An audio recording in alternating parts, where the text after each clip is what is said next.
blessed us with another child. And I'd like to say that this body and anybody in government has to remember that we are here for our community and the people we serve, and make sure that we don't leave a disaster for our grandchildren to come. So very, very important people realize that. So thank you. All right, we'll call the meeting to order. Any items from the public? Need a motion to approve the agenda. There is a modification on it, so Move to approve with the modification of, to remove Chris and Rucker and Karen Dorr from Valley Health for COVID update and presentation for the project trial. Do I have a second on the motion? Second. Second. Any discussion? If not, all in favor say aye. Aye. Anyone opposed? The motion carries. Any questions on the purchase order? Mr. Davis, you have 2 internal budget revisions. Yes, sir. There are 2 internal budget revision requests for the council's consideration. The first is from Department 420 Facilities. Mr. Lang is requesting that he be allowed to decrease line 216 maintenance and repair by $1,000. Current unencumbered fund balance is $3,000 with nothing spent to date. And increase line 345 uniforms by $1,000. That account currently has an unencumbered fund balance of $147.19. Percent spent to date is 94.11%. When Mr. Lang put his budget together, he forgot that in addition to the facilities workers, we also purchase uniforms for our custodial staff out of his budget. So. Right. And you'll see when he comes in to present his budget later on this morning, he's going to correct that. The next request. That's why the increase is? Yes, sir. Some of the increase? Yes, sir. Okay. The next request is from Sheriff Harmon. The sheriff's requesting that he be allowed for Department 409 tax processing, that he be allowed to decrease line 230 contracted services by $27,000. Current unencumbered fund balance is $46,279.53 with 28.97% spent to date, and increased line 341 supplies materials by $27,000. That account currently has an unencumbered fund balance of $7,009.34 with 63.95% spent to date. $27,000 in printer ribbon? That's what he said. Tracy, you know about that? 27,000 for what? Printer ribbons. Printer ribbons, that's right on there. Tax bills, well, they even have tax bills printed. Tax bills are actually printed by software systems. So I don't know. That's what he put on his internal budget revision request. No. All right, well, I think that one thing that I'll say with that is I've had several discussions with the Sheriff Harmon, and I'm hearing a lot from the community of how nice it is to have police presence on 81. Deputies are on 81. They are enforcing the speed limit. They're doing very well on being police officers, and I'd like to thank him and the deputies for doing a wonderful job. I mean, it's very impressive. Doug, I heard that the first day of the year when they were already out there on 81 monitoring the speeds. Yeah. And I've noticed, I don't know if it's, maybe it just happened to be in the right place at the right time, but when I did see one of the deputies' cars going up the exit ramp, first thing he did was turn his lights on as he was approaching that, and you could just see the trucks begin to, and all the traffic when they see those lights starting to slow down. Yeah. So. Well, my wife she went down to Virginia 2 days ago, and she actually called me excited. She said, I drove down interstate. There was deputies, quite a few deputies on interstate. It's the first time I felt safe to going down interstate in a long time. Somebody does a good job, we got to make sure that they know about it. So thanks to the sheriff and and all of his deputies for doing a wonderful job. All right, we have some change in status. Any questions on the internal budget revisions other than what we asked? Change in status, we have a new hire recommendation received from Tim Zai, Director of Community Corrections, for Chastity Whittington as a JOTIPP peer recovery coach with an annual salary of $34,099 effective January 19th, 2021. New hire recommendation received from Tim Zai, Director of Community Corrections, for Mike Proper as a part-time driver with an hourly rate of $14.83 effective January 19th, 2021. New hire recommendation received from Mike Lang, Chief Court Marshal, for Joseph Hewitt as a Deputy Court Marshal with an annual salary of $30,844 effective January 19th, 2021. New hire recommendation from Tim Zai, Director of Community Corrections, for Bo Baker as a peer recovery coach with an annual salary of $40,060 effective February 1st, 2021. Change in status received from Tim Zai, Director for Nicolette High Ryan. She is going from Animal Control Officer to Home Confinement Officer. So that's quite a change. Well, maybe not. Not much of a change, is it? Her salary will be going from $27,332 to $34,099 effective February 1st, 2021. It is a big change, and I'm sure that she'll do a wonderful job, and be a big part of changing people's lives. She's actually, her experience in education is actually in the area of criminal justice. Oh, really? So she'll be excellent. a good fit. Yeah. And Tim runs a wonderful program. Change in status received from the Tim Zai, Director for Maria Stanley. She is going from Home Confinement Officer to Case Manager. Her salary will be going from $34,125 to $40,060 effective February 1st, 2021. Any questions on change in status? We have approval of minutes for December 17th, 2020. Everyone was present except for Councilperson Gokenhour. Any changes or corrections on those? Could I ask for a motion so Mr. Gokenhour can abstain from that vote? Mr. President, I move to accept the meeting minutes of December 17th, 2020. Second? Motion on the floor in a second. Any discussion? If not, all in favor say aye. Anyone opposed? The motion carries. Mr. Gokenhour, you're abstaining, is that correct? All right, moving on to county council calendars. Will be closed on Monday for Martin Luther King Day. And we'll be back here in the chamber on 9:30 a.m. on the 21st. County council calendars, board and commission calendars. We have fire board tonight at 6:30 p.m. here in the chamber. At 9 a.m., Councilperson Gokenhour will be on WRNR on Tuesday the 19th. 11:30 a.m. Parks and Rec, 5 p.m. Sewer District, 6 p.m. Stormwater District, 6 p.m. Planning Commission. Any questions on those? Mr. President, the MPO will be meeting at, their Zoom meeting on the 20th at 1:30. Okay. And we also have solid waste at 6 p.m. on Wednesday the 20th for at the solid waste facility. Any other changes or corrections?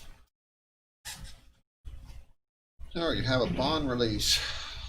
Mr. Stansberry is there for any questions that may come up, but we have a bond release for Collis Holdings LLC, Pebble Ridge, Phase 3C, Section 5, Lots 3 through 8, 217 and through 225, 132 through 135. Engineering Department has made that recommendation.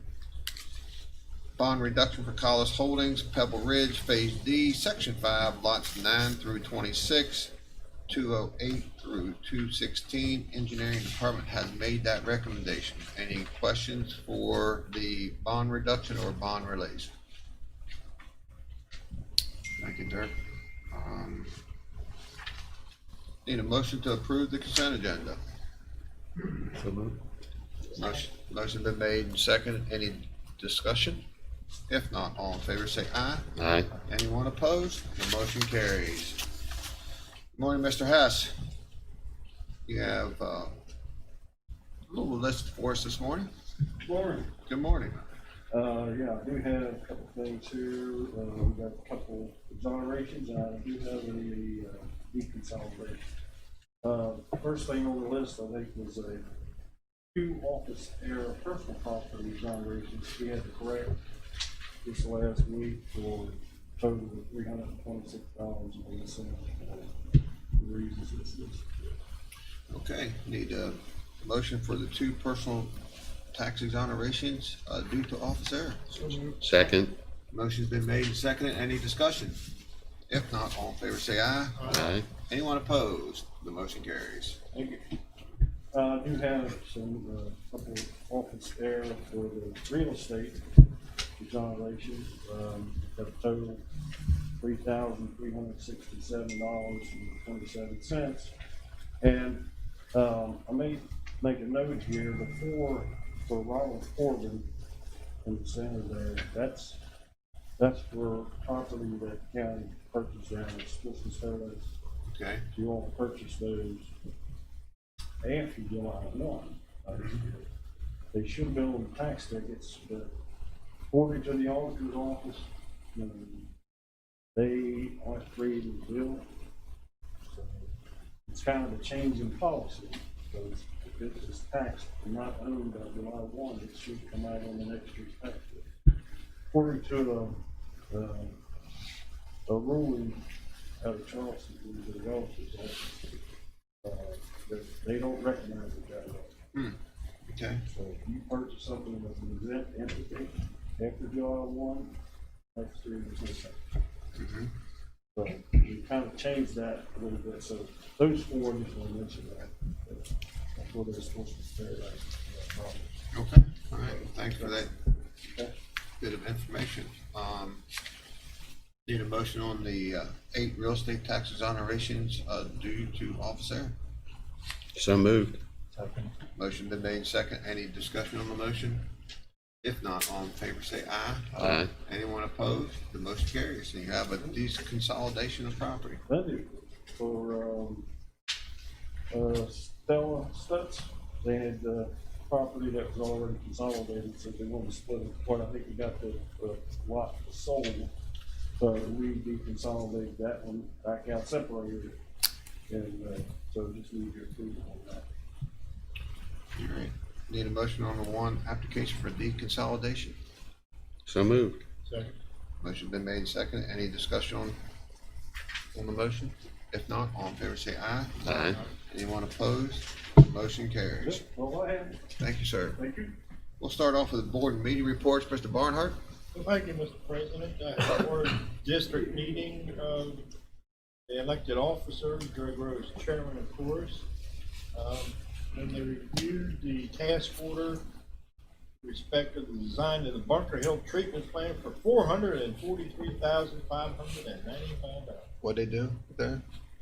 The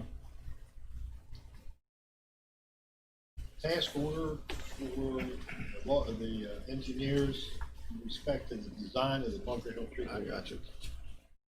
Is that just for the Lefevre Springs or is that for the whole system down No, there? just the figure. All right.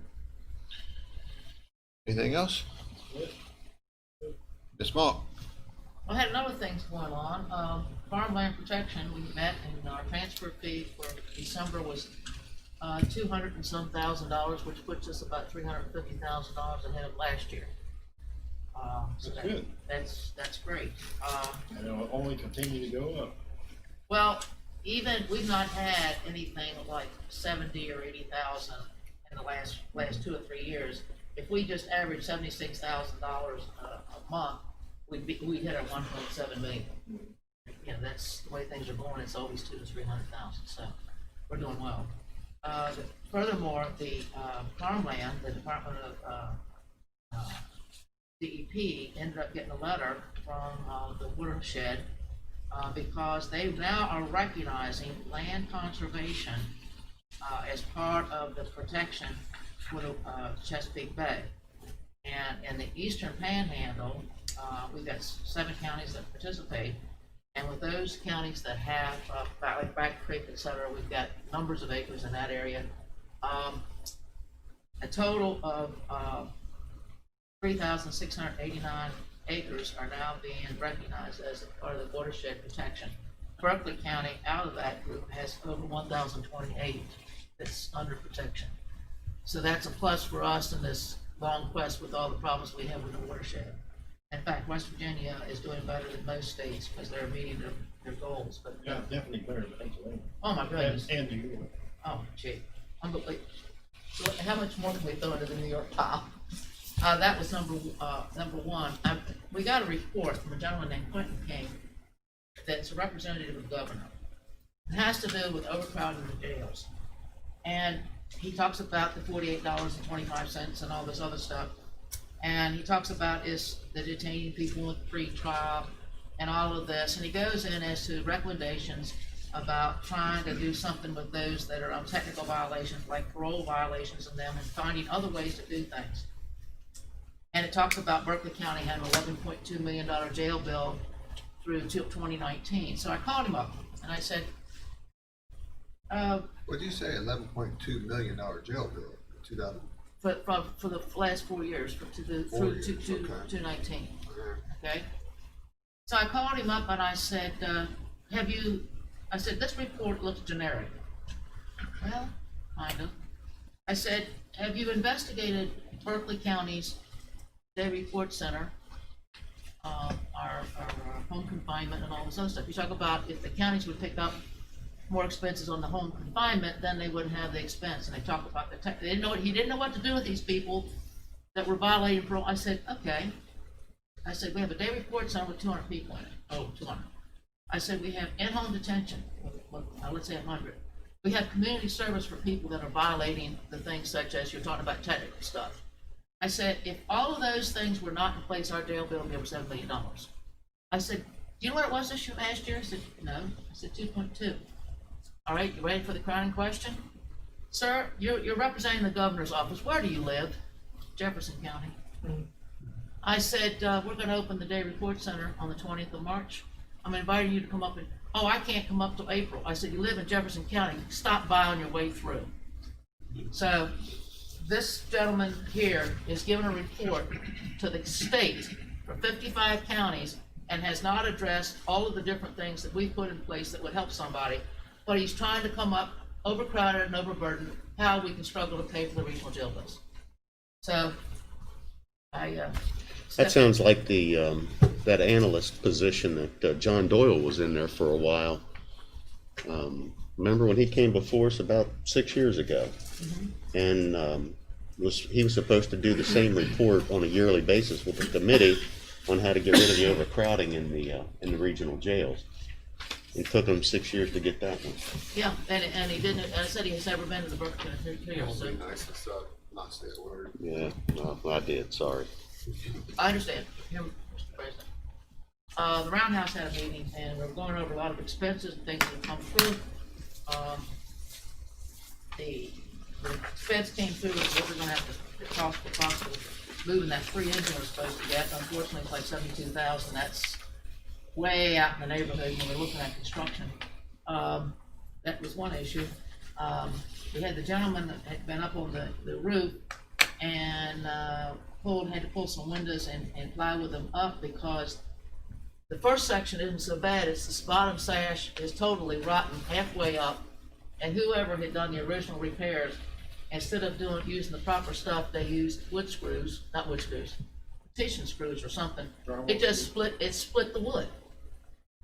So the gentleman that is doing the blacksmith project, he works for the National Park Service, and he was supposed to go to another project starting this month.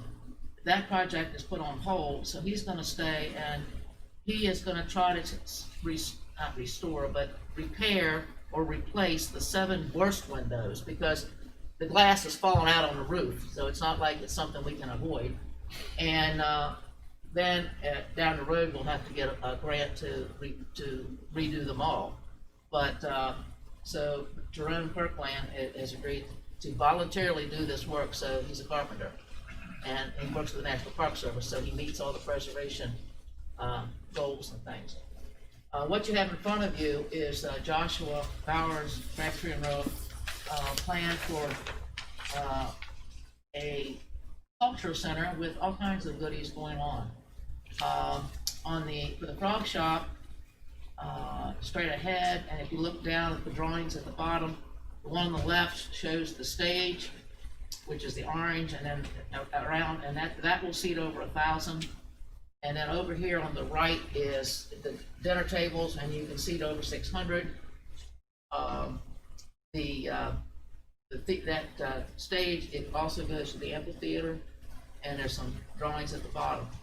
He's got a general cost somewhere around $5 million for all of that, because you've got to do heating and cooling in the Frog Shop, you've got to do the concrete, and all electrical and everything else there. And with the amphitheater, the concrete's going to be quite expensive, because under SHPO, for those people that have been down there, there's an old turntable there from the turntable that was there.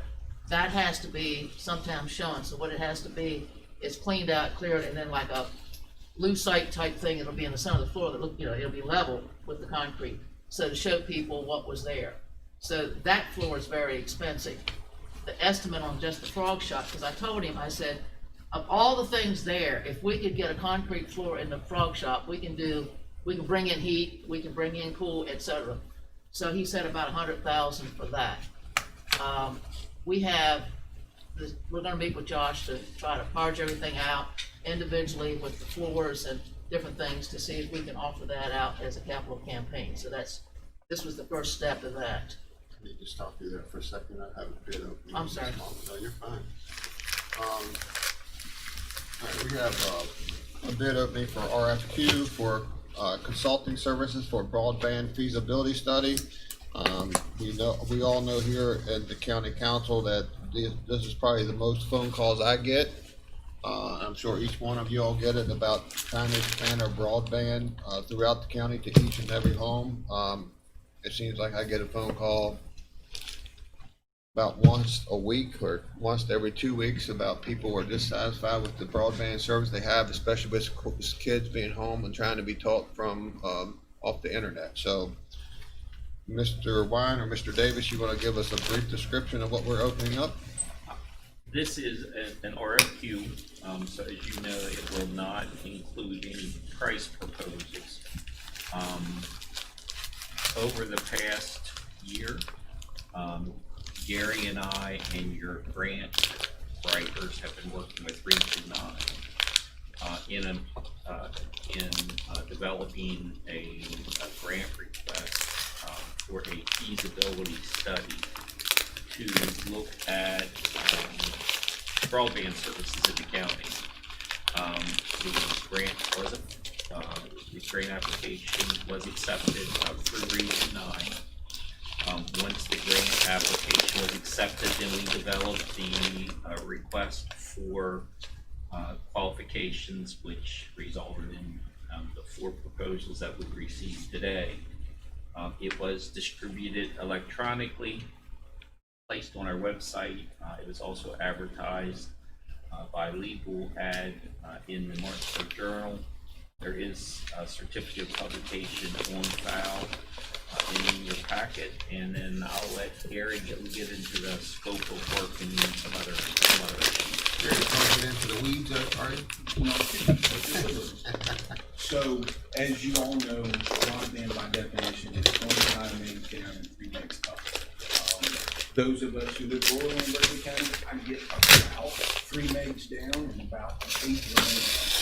I'm a school teacher and 3 kids, 1 kid in educated at the level and 1 at the college level.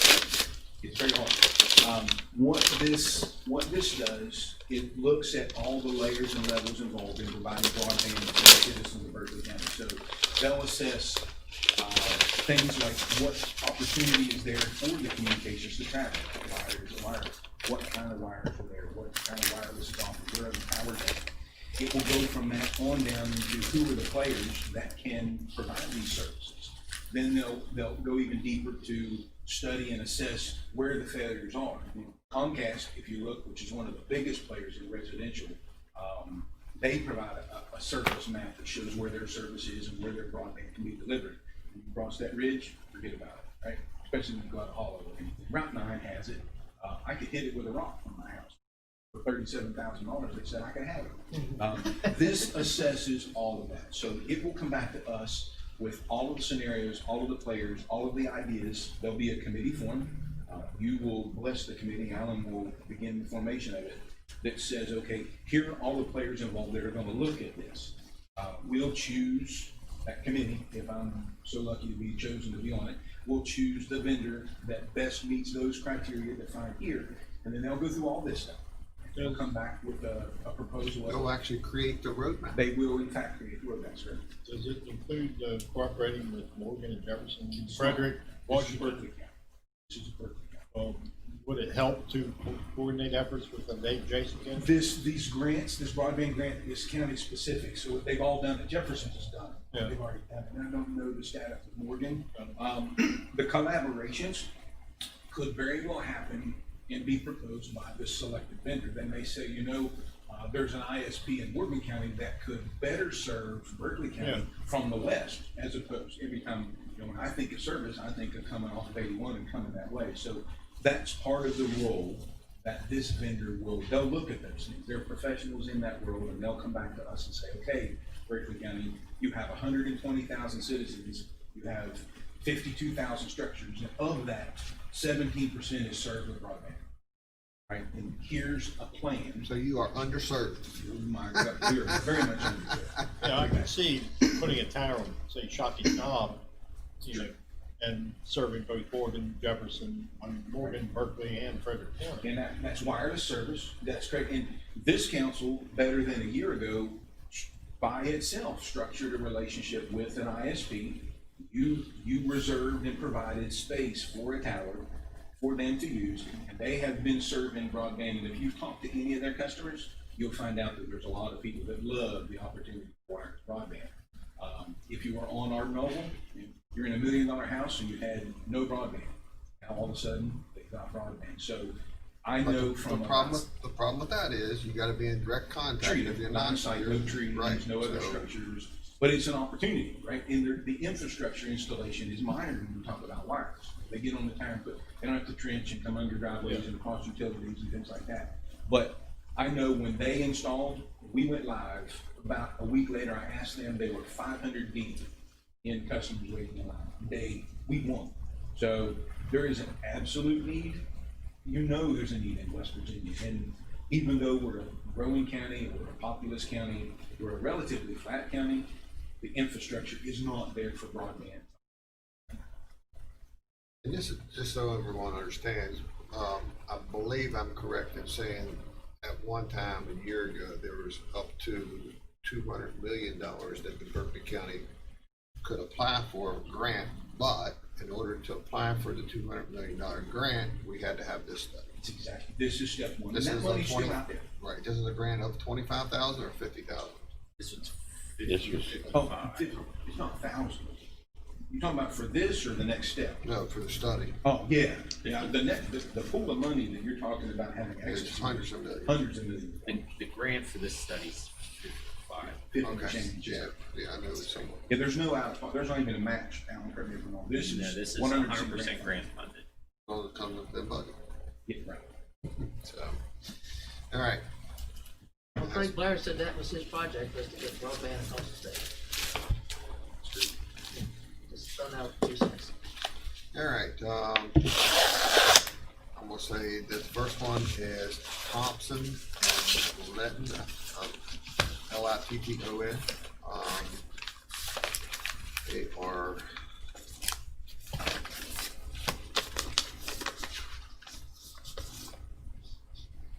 they're engineer, architects, and surveyors.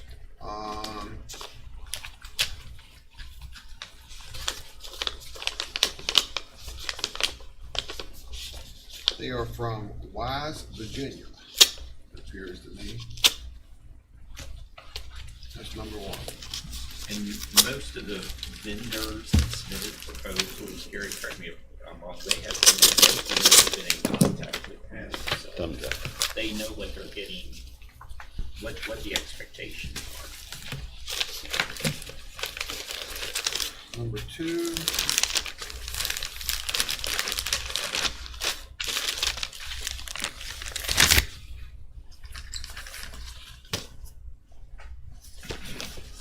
Is Design 9 out of Blacksburg, Virginia.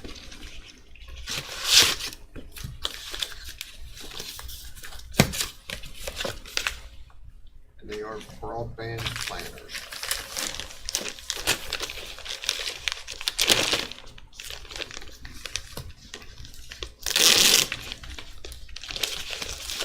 Bid number 3.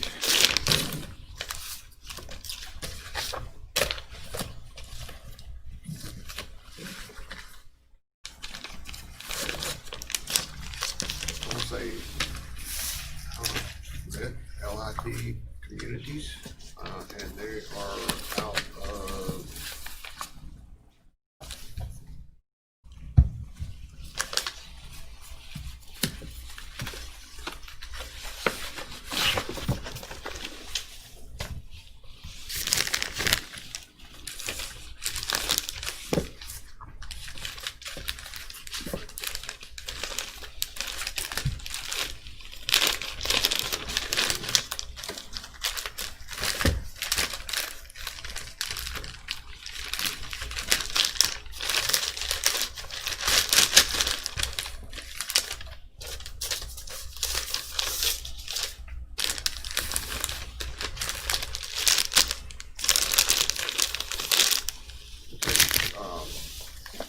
Chelsea, Alabama.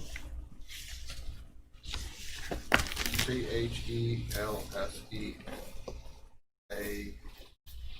Alabama.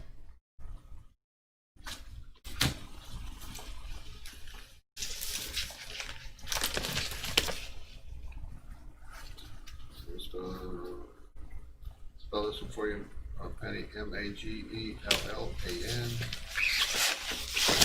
Advisor. And they would be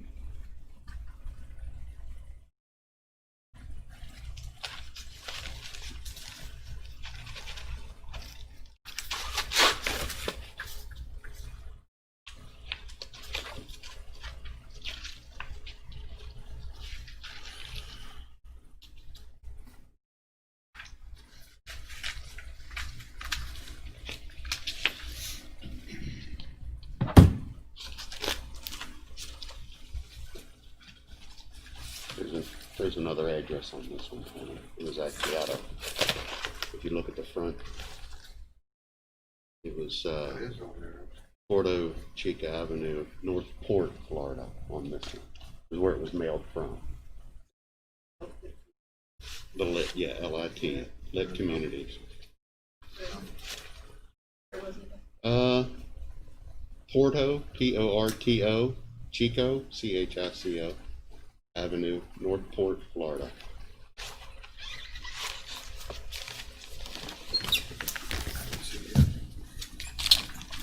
Then that's the 4 RFQs that we got.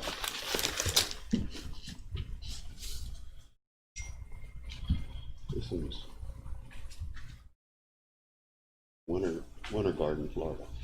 That way, Yeah. And that's what's on the the address on the envelope. Mm-hmm.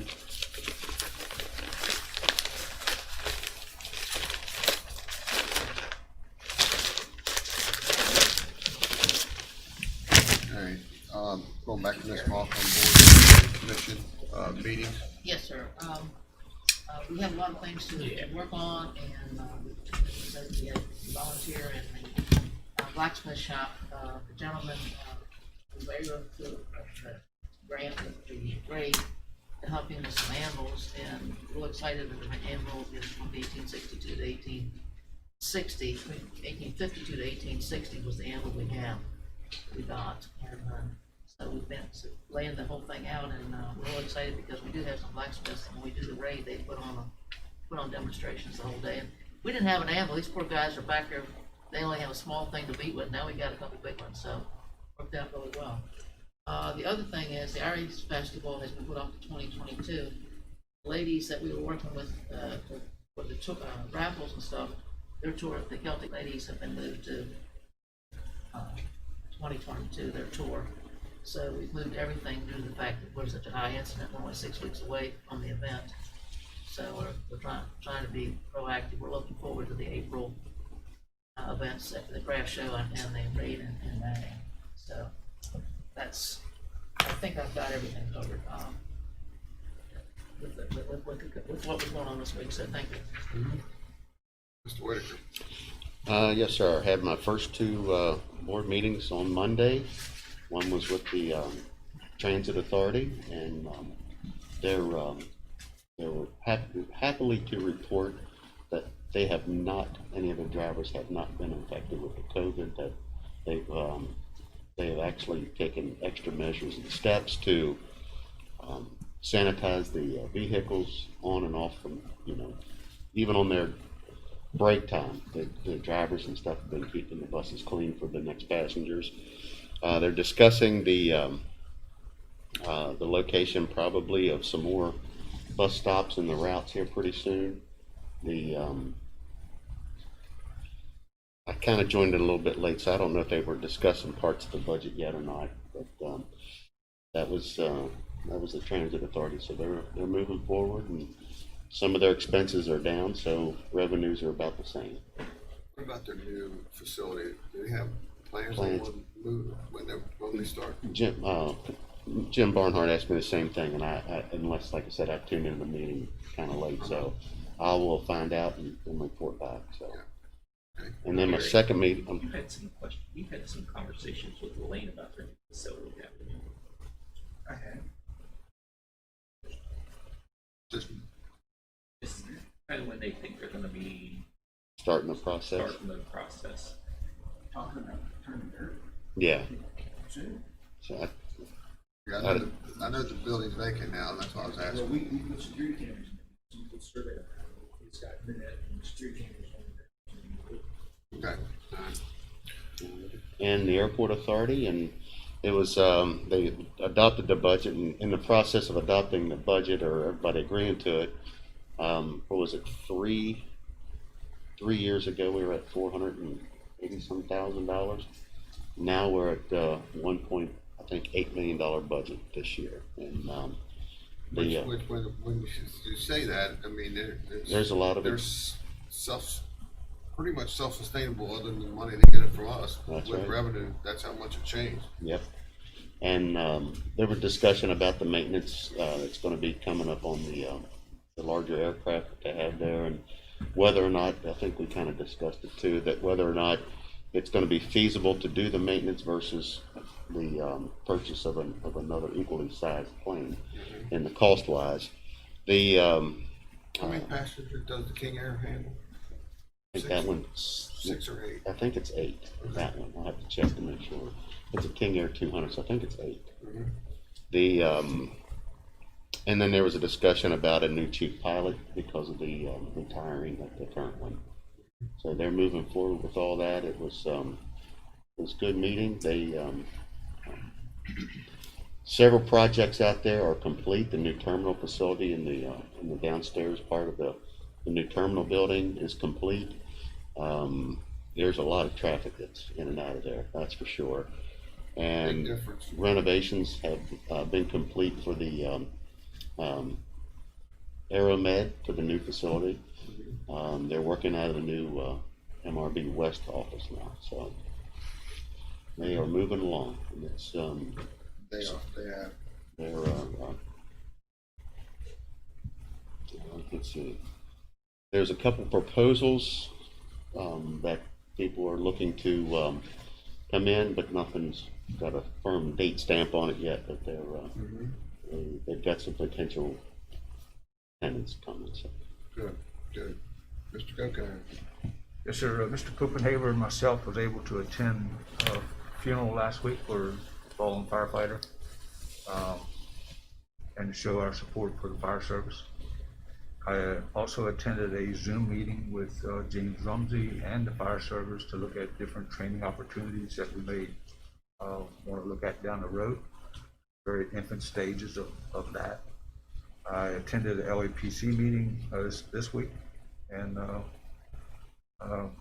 just working with all the various partners that we have. But one of the main things was that the commodity flow study for the rail that we had requested, which, working through CSX, it tells us what's coming up and down our rail so that we can prepare for additional training, look for different equipment that we may need along the way. So that study is now in, and it's available if anybody needs that information. So that's about it.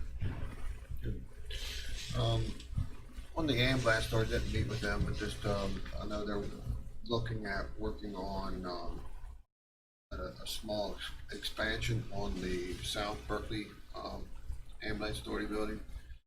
I was told in general conversation with a board member last night that they're looking to create some green space there, because it was a prior Car lot. Wheels Unlimited, Mhm.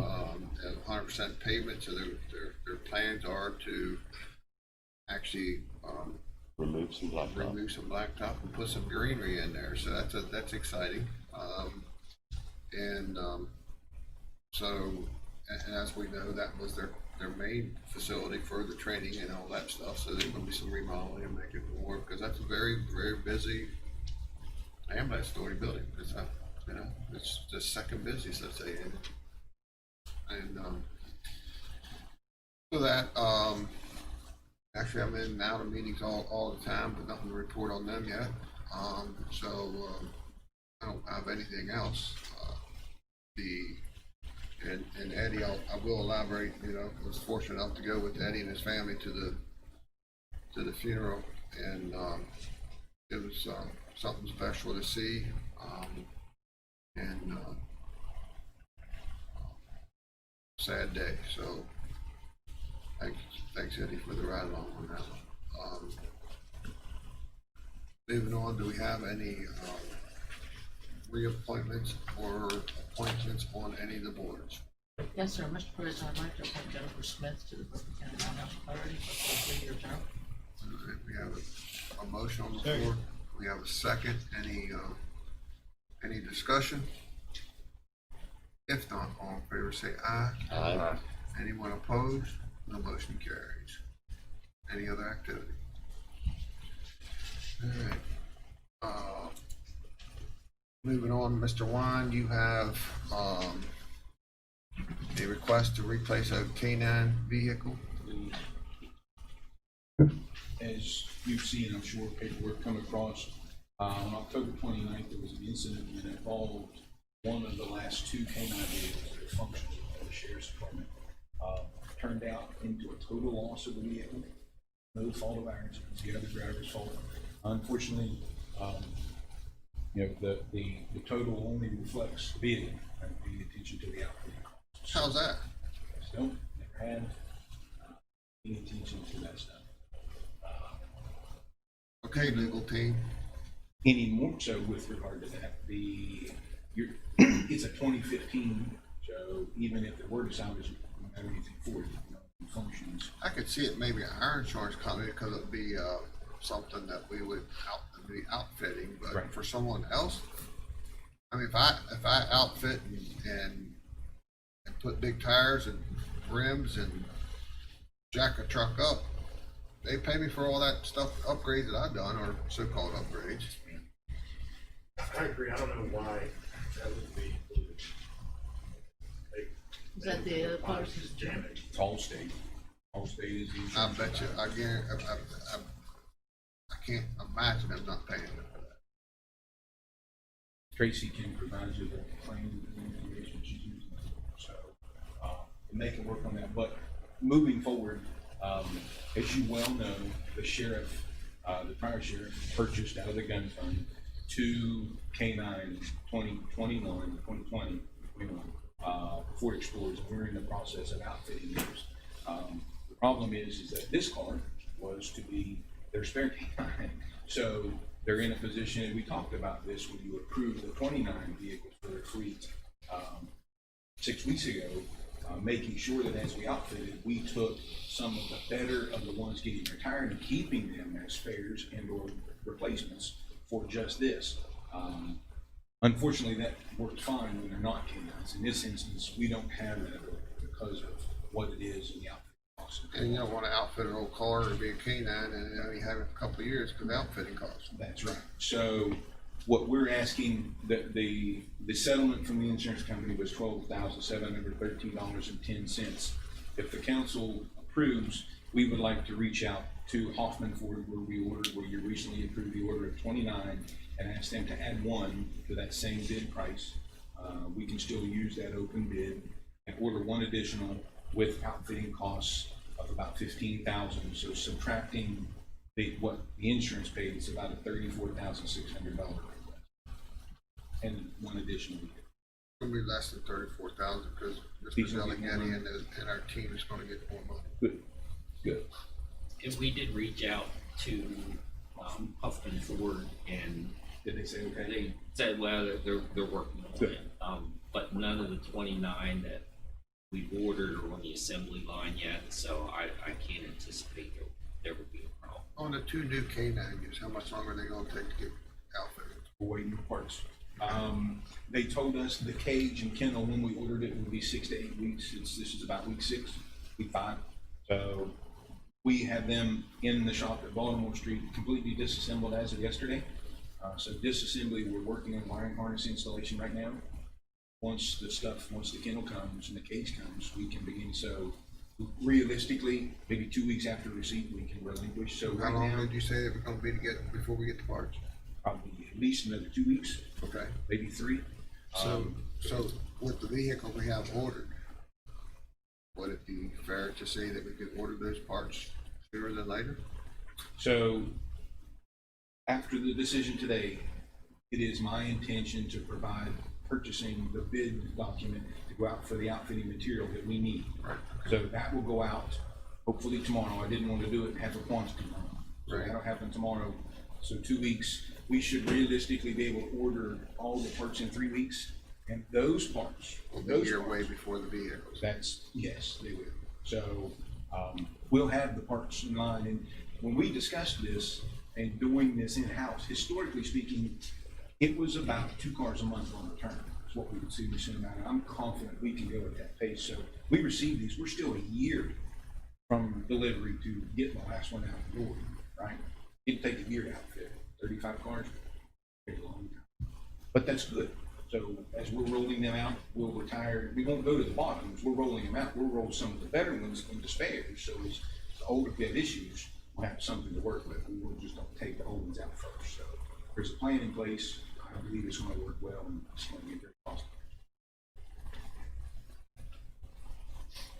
So you happy with the way it's going So to far. outfit ourselves? So far, haven't done much other than tear I'm apart. only asking if you're gonna order parts for 34 vehicles, I hope we're happy. We will be. Absolute worst case scenario, I mean, obviously, we will have bought them in bulk with no markup. Because nobody's gonna run them up. Worst case scenario is we put parts in a vehicle and pay it out there to install. That's worst case scenario. I'm confident if I have to do it myself, it'll be fine. There's only so many hours in the day, Mr. Wine. So much fun.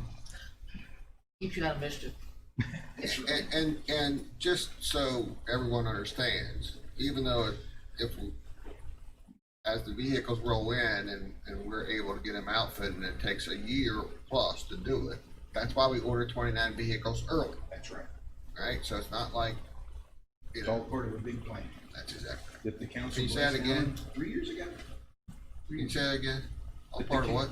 Pardon? The bigger plan? Yeah. The big plan? Okay. I mean, you started vehicle discussions 8 years ago? Yes. And you put a plan in place, the five of you put a plan in place about 3 years ago to the tune of $5 million. $5 million. Well, that's our Our line of credit. you know. So, I mean, It's this a body. rolling line of credit.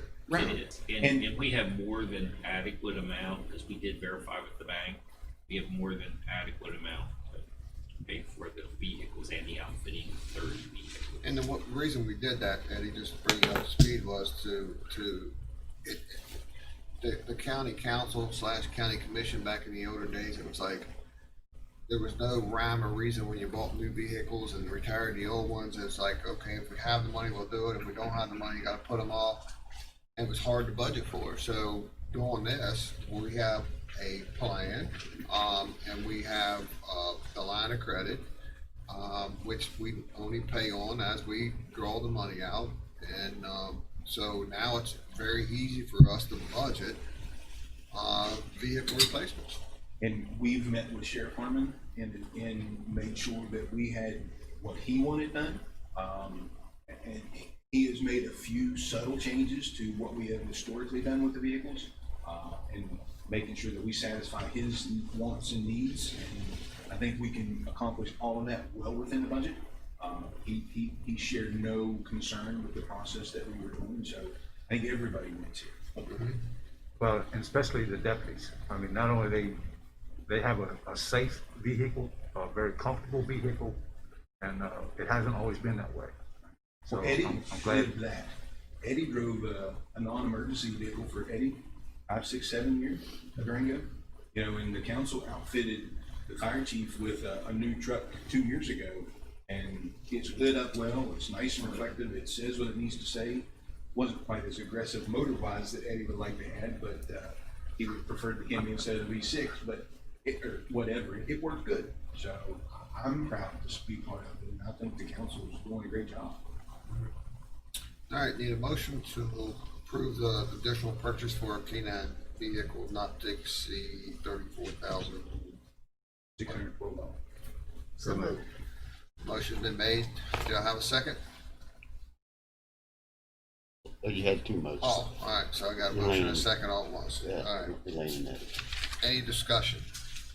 If not, all in favor say aye. Aye. Anyone opposed? The motion carries.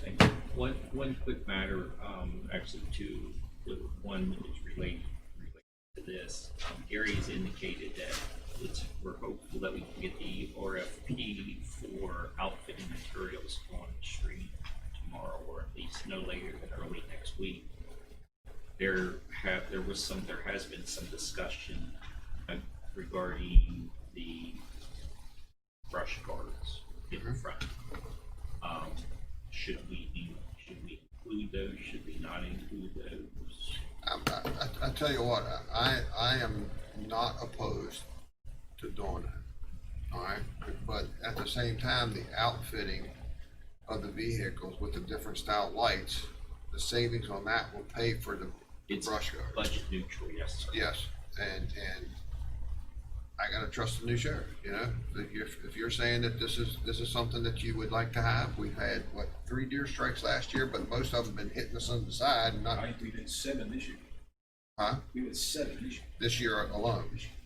So we had 7 deer strikes, most of them are hitting us in the side, so they're not really gonna save the front of the vehicle. And we've been assured that they would not be used as push bars. So, and until I'm proven different, I'm gonna trust the sheriff's word.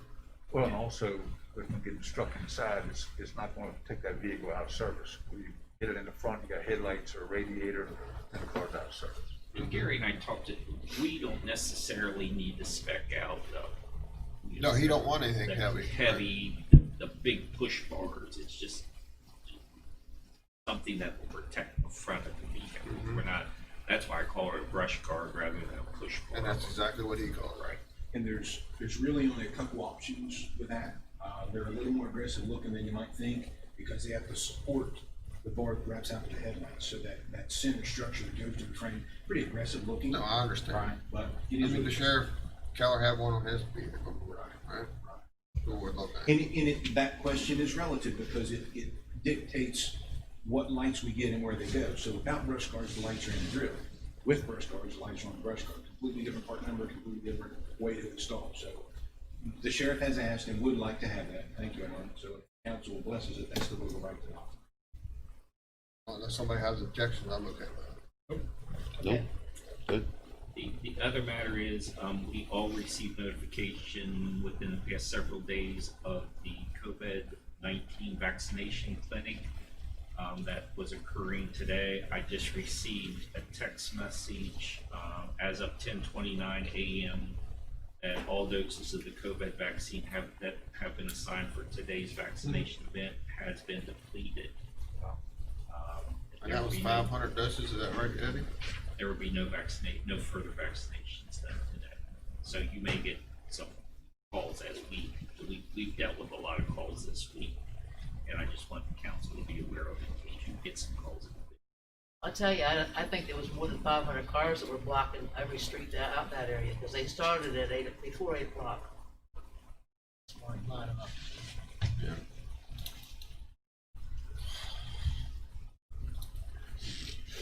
All right. Everybody okay with moving forward? I can't remember what we everybody all right on the bush brush guards? Okay. All right, Mr. Davis, we will, take a quick break and we'll come right back.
All right, we're back in session. Next on our agenda is Michael Withrow from WVU Extension, County Program Director, for budget presentation for 2021 and 22. Okay,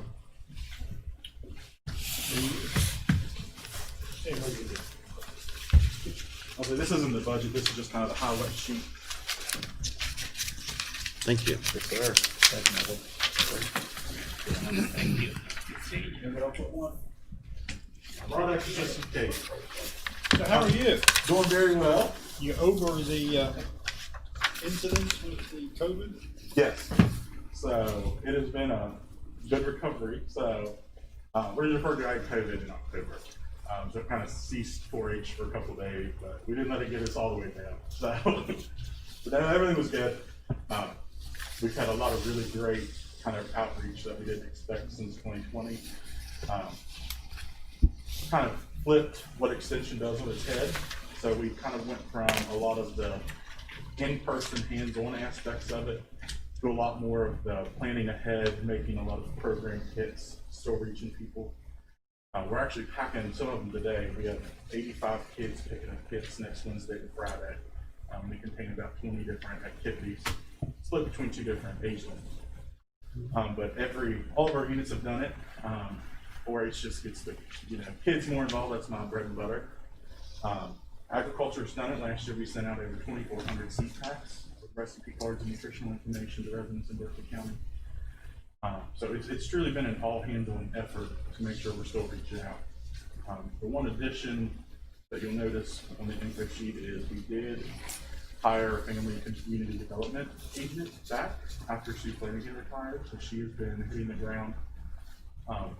We've had to transition, like I said, the in-person meetings to a lot more Zoom, virtual type activities. So she has recently just finished Slay the Holiday in partnership with the Wellness Center. So we're still getting out, doing a lot of amazing things with our kids, with our community, just kind of keeping them at the forefront. Do any of the schools have a greenhouse that they use? Or that you could use, or somebody could use if they're still being used, or they're just growing wheat? So right now, they're not being commissioned. We're still not allowed in the schools. We have partnered with like Colonial Farms, local nurseries that kind of help consumers. Our agriculture agent, Dr. Bennett, most recently was helping part of the kitchen work with Colonial to start with plants. So it's been kind of doing a lot more connecting the dots rather than going out and doing it ourselves. Well, have you gotten a lot of homeowner requests about gardening? Yes. So last year alone, West Virginia University Extension sent out a Grow This campaign. Last year it was Victory Farms. Berkeley County had over 600 new families request seeds for the first time. So that took a lot. Offered them soil sampling. We have this capability that they can take them to Morgantown to get samples for each individual yard. We've done a lot more hands-on kind of school programming that revolves around agriculture, talking about germination of seeds, plant life cycle, different harvest opportunities, even going as far as working with some of our local high schools to talk about business and marketing and how to make a value-added product was something that you would have. And that just kind of continues throughout. So we've actually, most recently, yesterday actually, been providing producers with a lot of the new USDA grants that are coming out, just to try to stay on top of them, just to make sure they know that the opportunity's there. So trying to help kind of all levels understand that ag is still prevalent in the area.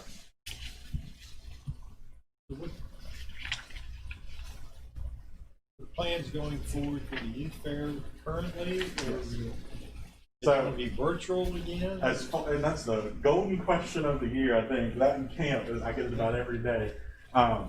We are still planning for in-person until we're told.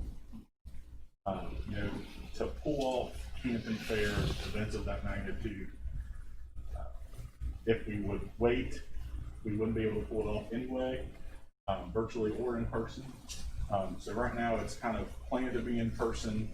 If we turn virtual, we can still pick up a lot of those pieces. I don't think that's the answer anybody wants to hear, but unfortunately that's the answer that we can provide. but it's a lot of pre-planning just to make sure we can get to that step. Still securing contracts, still securing each individual step to make sure that if it does happen in person, we can ensure that it's on top. I imagine it could be a contractual nightmare. Yes, absolutely. We haven't really been too awful bad with anything. Of course, I can't speak on behalf of the fair for their board, but it has been nice to see different businesses identify and all in the same prices. Kind of apply credit to 2021 or further. That's good. That's good. And camps, are you talking about like when I was a kid and went to Camp Freedom for Yep. a camp? Okay. We still have camp friends when a council. I've actually been thinking about that. I can get you an application. Well, after I retire from the 2 jobs I have, I would probably be interested Good deal. because I love kids. It's awesome. I swear that's the reason I took the job, was for that 3-week period in June. Yeah. I think Yeah. I'd probably be the one that need to be counseled. I would We fit, have I, would, those I was going to professionals there say, too. I would fit right in with those kids. Yeah. Miss Davis, I'm sure is a big part of that still. Yep, absolutely. Yeah. There you go. She's a great lady. Yes, she is. Keeps the ball rolling. That's for Uh-huh. sure. I can Keeps me imagine. in check. Yeah. I've always enjoyed Susan. That flag came out there that's erected. It was a tractor trailer that backed into that flagpole out at the bank, and Bob Butler was instrumental in helping get that put up, and he gave me a call and even had Donnie DeHaven come out and installed it with his crane. So Well, with all the work you do as a volunteer, Mr. Whitaker, I'm surprised you make any money at all. he says we make money, even when I do work. All right. You Mike, gotta you give want to back. go over your budget real quick? Or? Yeah, so there's no real change to the budget. Given what we've been doing, we've actually done a considerable amount of grant writing this past year. It's still the same 94,187 for the personnel services for the 2 provided administrative secretaries that we have. And then as far as the contractual services, 2024 for travel, 10,000 for contracted services, 2023 for supplies. So there shouldn't be any big changes in anything from last year. All right. Anybody have any questions for Mike on his budget request? Just one small adjustment, and it's certainly not anything that the extension service could do. As the council's aware, personnel services are locked down. Those 2 employees are employees of the council, and you did provide the 5% increase plus a small adjustment to the health insurance. So personnel services will actually increase from 94,187 to 98,384, which is an increase of $4,197, which puts the total budget at $112,431, but absolutely no change in the operating budget request. And when I get the spreadsheet to you next week, all the actual for the total budget request, all the wage adjustments spreadsheets have been done. So I'll build those into your spreadsheet, and as I normally do, we'll lock those down. So, Okay. but there is no, for all intent purposes, there's No no change. change to their budget request. We have an extension service committee meeting on the 25th, so if you can get that, I can get that MOA to Jim. All right. Well, there's no questions, and thank you, and thank you for everything you do. Absolutely. The children are very special to this council, as they are to you. Appreciate it. Thank you all very much. All right, thank you. All right, next on our agenda is Maria Lawrenson, Development Director for Hospice of the Panhandle. Presentation of 2021-22 budget request. There's some really nice things in there. You know, Doug, when the community gives to Especially that we can you, say. you have to give back. That's a high quality item for people. So, I also have, a box of cookies. There we go. There we go. Now you're You talking. all might recall that, Hospice of the Panhandle normally does a cookie project for Valentine's Day. But because of the pandemic, we don't feel comfortable or certainly capable, but we usually have 400 dozen cookies that are donated by volunteers, church groups, that kind of thing. From a safety standpoint, we just didn't think that that was kosher this year. So, but what I have for you is 2 dozen chocolate chip cookies made personally by our chef, Jordan Thompson, who's been with us since we opened the inpatient facility. They're individually wrapped, so you don't have to put your paws in there and get those, but certainly feel free to. Continue on. Okay. And then there's some koozies, there's some ice scrapers. I hope we don't need those at all this winter. Suit me just fine. Been nice so far. And the all popular hand sanitizer. So, like I said, usually I'm shamed by Amy Orndorff, but I'm glad to see that she's after me this time. And so there you go. So what I would speak to you about, ladies and gentlemen, today is just the progress that we've made through 2020. Like most of, well, I'd venture to say all of the nonprofits in the region, it has been quite a challenge this year. When we started, we were very stressed about the amount of PPE that we could get, that we could receive, because if you recall, back in March, it was very difficult to find face masks and just about everything. But just as always, the community really stepped up. We asked for donations of things like face masks, and we just had an inundation. I mean, from area dentists who were shutting down for a while to little volunteers who wanted to sew them for us. So we ended up with just an abundance of masks and other items, but the mask thing was very sweet, because what it allowed us to do then, even when it was difficult to find those items, because we had such an outpouring from our volunteers, we were able to give those to family members who just had no resources available to them. And that's just the kind of thing that happens at Hospice of the Panhandle. We also did a direct mail appeal back in March, April, that was very successful from a COVID standpoint, really outlining some of the things that I've just said to you. Our staff I hate to use the word pivot, because it's just been so overused this year, but those of you who are familiar, and I think most of you are, with hospice care, you know that we work on a team basis, an interdisciplinary team. So what that entails is every day the team comes in, the nurse, the social worker, the aide, the chaplain, meet together before they go out on their merry way each day. Well, of course, that didn't, wasn't going to work very well.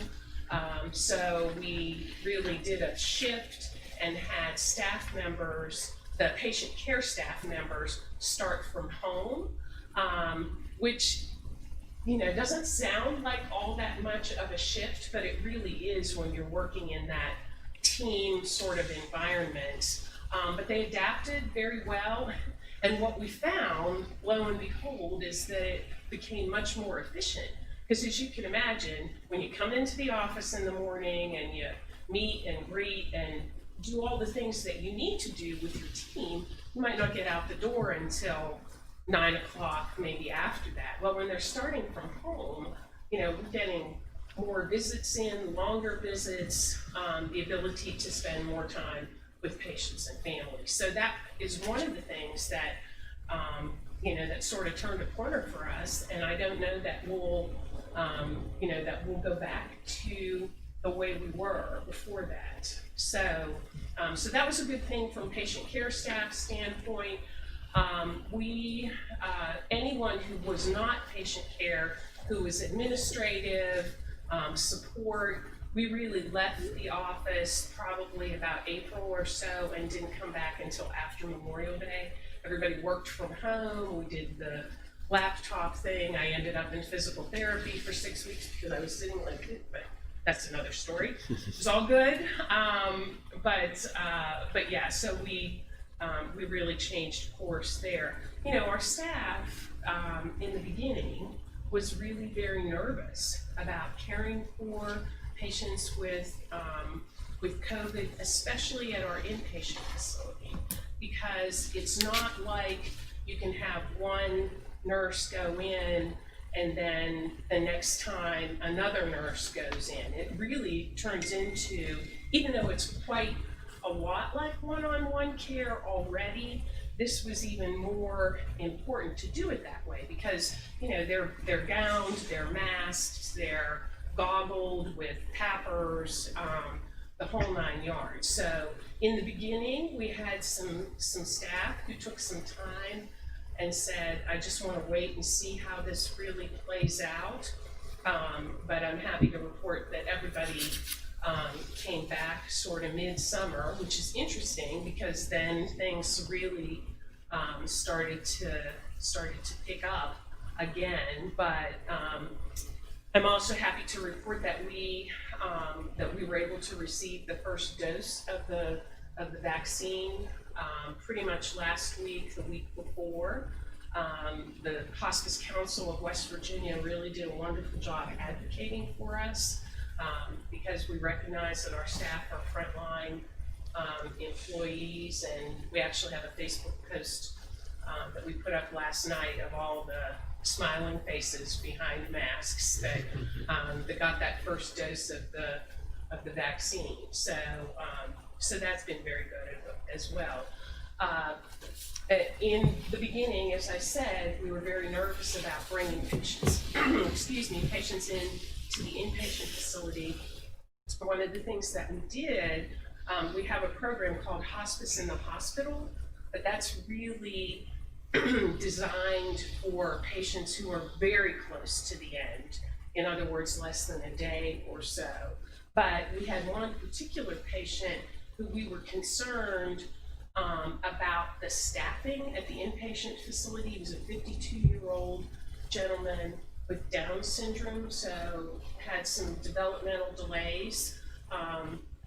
His father had taken care of him for a long time since his mother had passed, exclusively since the mother had passed 2 or 3 years ago, and the gentleman contracted COVID and was at Berkeley Medical Center.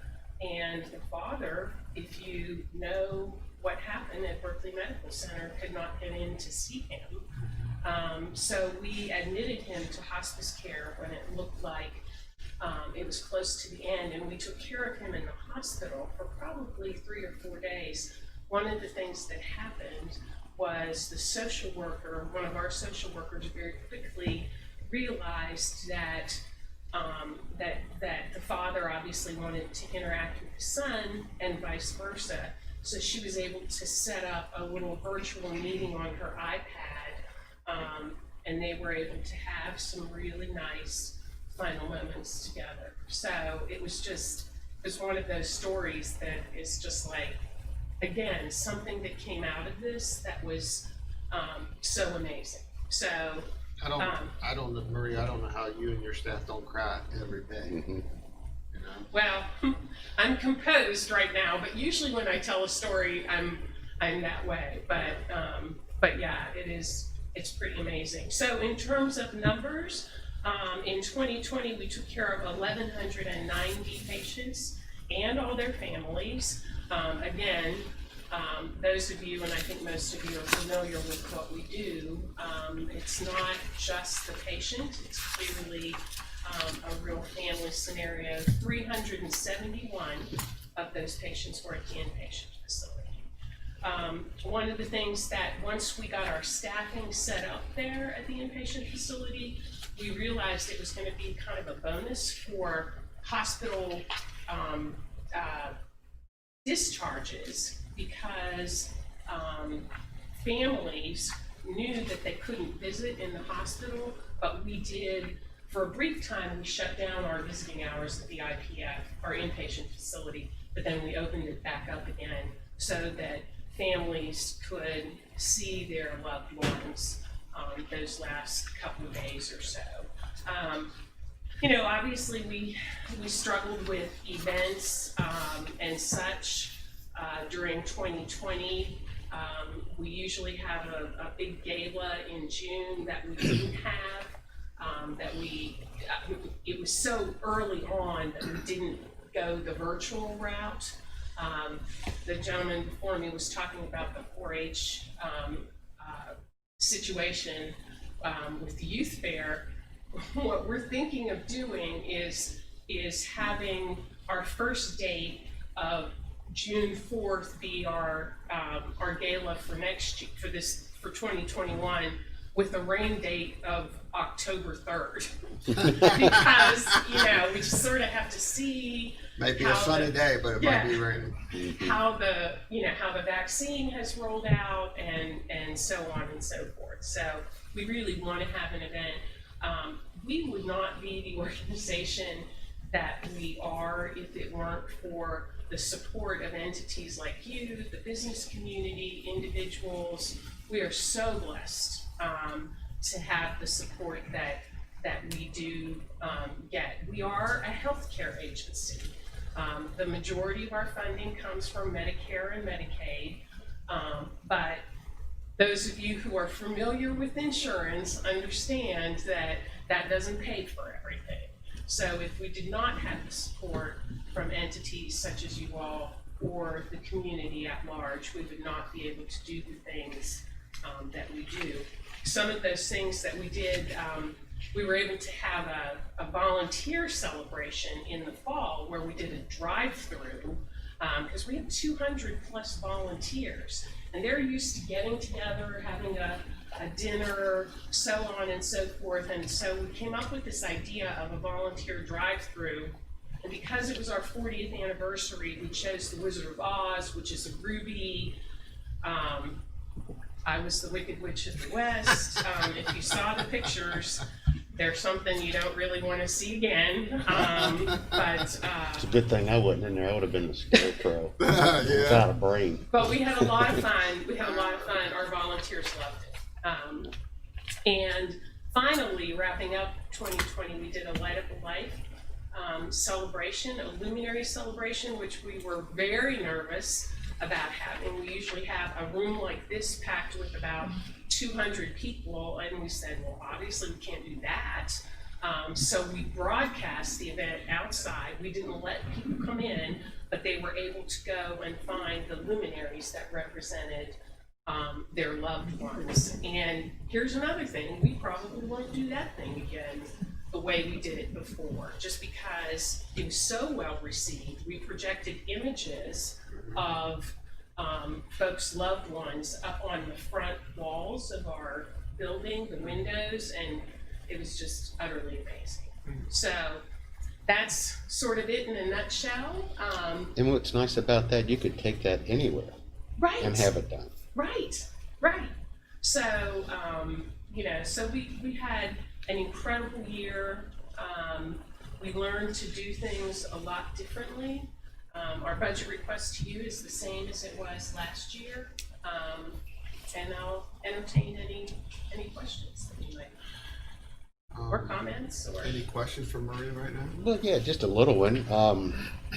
In the realm of first responders and mutual aid given, how often does Eastern Panhandle have to, do y'all give mutual aid to surrounding areas like, like in Virginia or anything? Do y'all have to get calls from them to maybe help out? So, actually, we serve patients who primarily, if their residence is in the 4 counties that we serve, then certainly, we serve them. But for example, if a patient has been getting treatment at Inova or at Johns Hopkins or what have you, if this is their primary residence, then, we certainly can serve them. We also will I don't want to say we'll make exception, but if there's a person who resides in Winchester or Front Royal, but their son, daughter, cousin, sister, mother lives somewhere in the 4-county area, we can serve them either at that person's home or at our inpatient facility. Okay. So that's primarily I mean, your organization, like all the other ones, are all trying to do the same thing. And That's right. I didn't know if y'all had to That's right. cross Well, and over we and have, help. you know, we have wonderful, certainly relationships with EMS.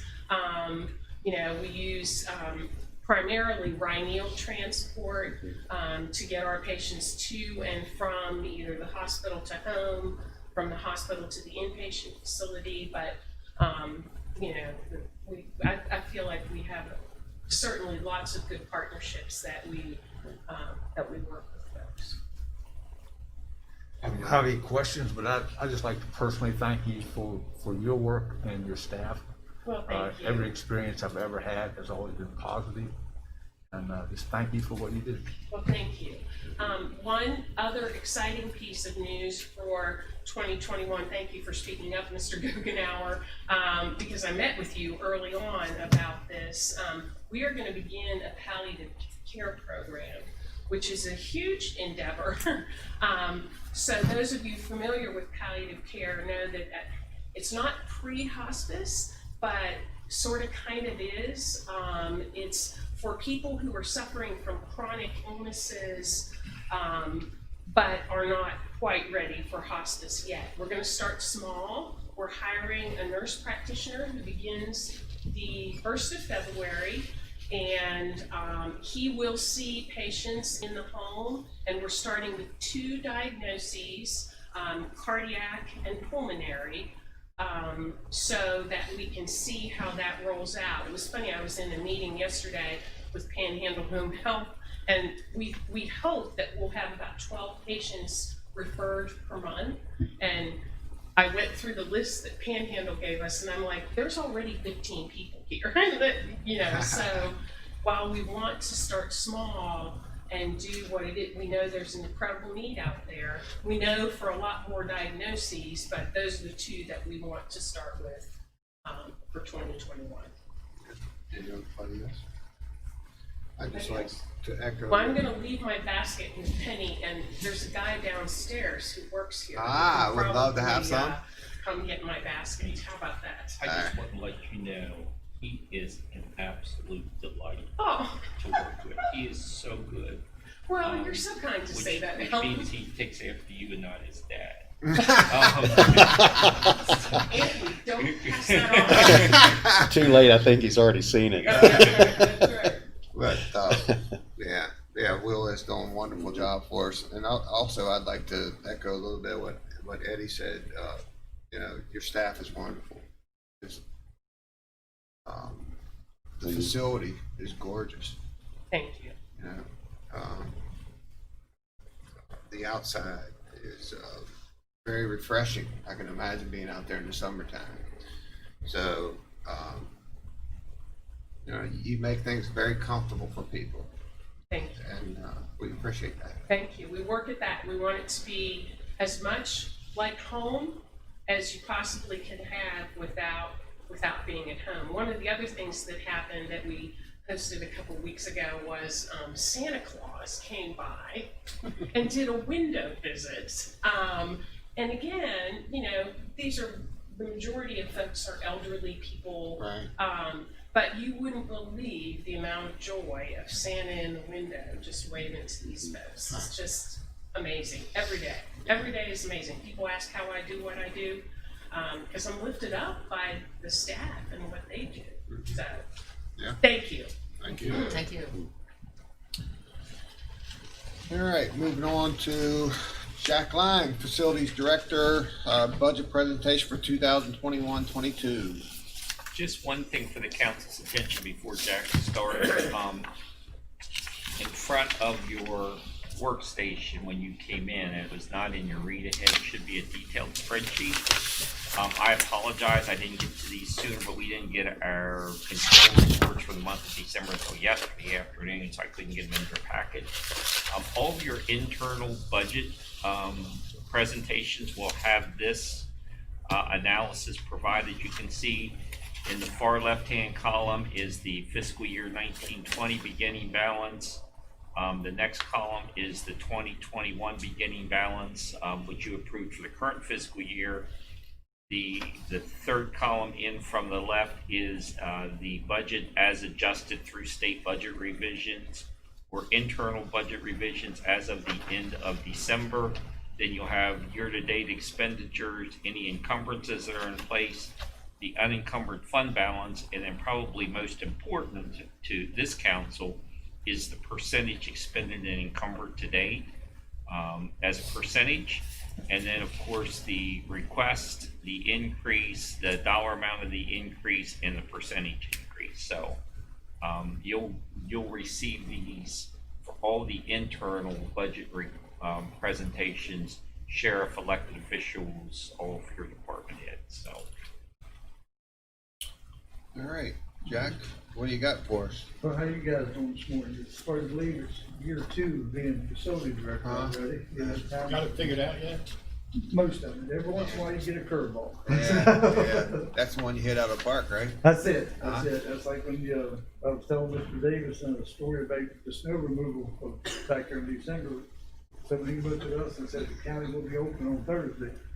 So the last council meeting of the day, and I thought to myself, you do know it's going like 20 to 24 inches of snow. Yeah. But we left, thank the good Lord didn't give us 20 to 24 inches of snow. We got a little help. See, Jack, I look at that as how much confidence the county council has with you and your staff.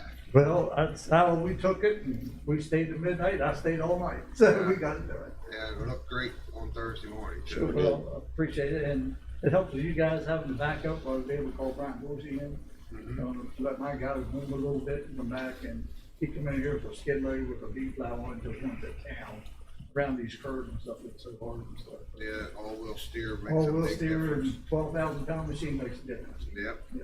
yep. If you could just do the city streets while you're at it. Yeah. Do they have chains on it? Some of the big highlights, our work orders were like 1,910 work orders for the year. It's kind of down a little bit from last year, but I see it as things improving.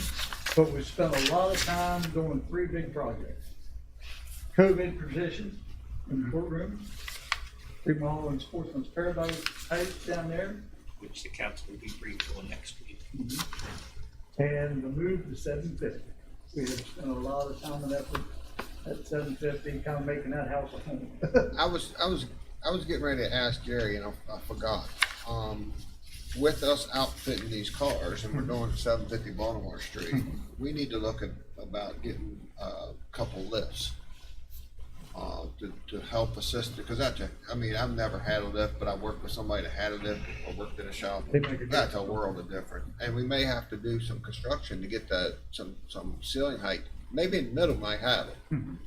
But you make 12 foot there. Is it 12 foot? Oh yeah, they might have it. So we have to look at getting 2 lifts. We have retrofitted one of the areas at 750 We'll take it out of Jack's budget too. with,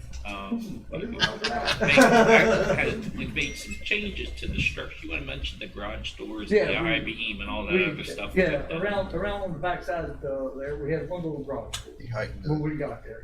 Of course, I had Donald's van wouldn't fit in, the other van that Mike White drives wouldn't fit in, and then just the width of it, it's just 8 by 8 all this door was. So I went to Mr. Davis and he gave us permission. We got a couple quotes. We got a 10 foot, a 12 foot door there now. So then it's on remote. Everybody's got a remote. We can get in and they kind of save the heat. Yeah. So then what we done to retrofit these cars, we went straight across from that door. There's a block wall that separates that whole building. So we cut a hole in that and we put in, I went to Newville to A.B. Martin and got 2 sliding barn door kits. So we put a sliding barn door right around that door. Right. It's 10 foot tall, 12 foot wide, Worked great. works straight. So then they had a back boiler room like there that we wanted to use for a salt tank. Figured it's out of the way, it was dry, and the ceiling height was ideal. Meets all the criteria too. Met You're all the storing it on criteria, out of the way. inside. Exactly. So got Mr. Davis again, we got D&L Weld, they come in, structured us a beam, put the trolley car on that we had over here, at 520. Over there, we had to wrap the bags in a chain. We couldn't use the handles on the bag because everything wasn't high enough. The bag was strapped in. Right. But with the additional height we got out here, what we gotta do is hook the chain on them 4 bags, pick it up and cut the bottom. You almost act like you liked your new home. We did. We did. There's a few things to do. I can show you some pictures of the times coming. We're going to keep using the Doug, not to get in some heat Right. in different places. Sure. There's some roof issues on the older section of the building. Don't Right. say it's all in time, but Right. like I say, we've been out there almost a year, so we made it good. Like I say, everything else, we'll get back to the budget part, I guess, is why we're here. The only change I made in my budget from last year was in the uniform.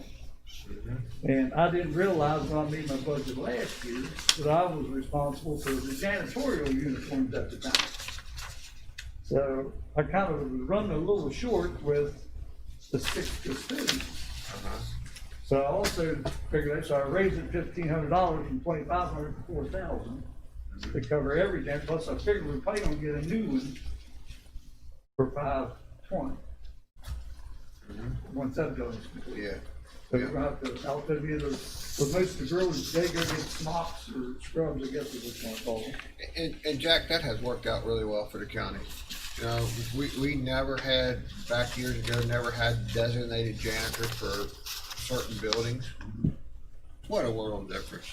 I mean, I think our buildings, I mean, when you walk into them, they're clean, they smell great, the outside grounds are being taken care of with Tammy and the community service and all that stuff. It's the best our grounds have looked.